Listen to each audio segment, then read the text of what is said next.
Section 10. Today I am talking about animals as per their eating habits.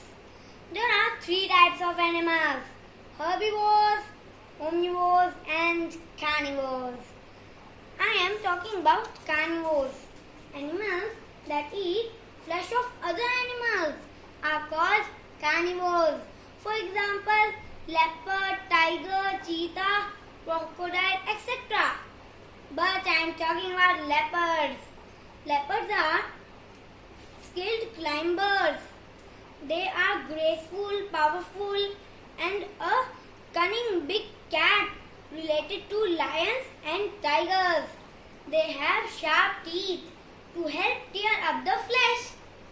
They mostly live in Africa, Central Asia, China and India, etc. Thank you for watching.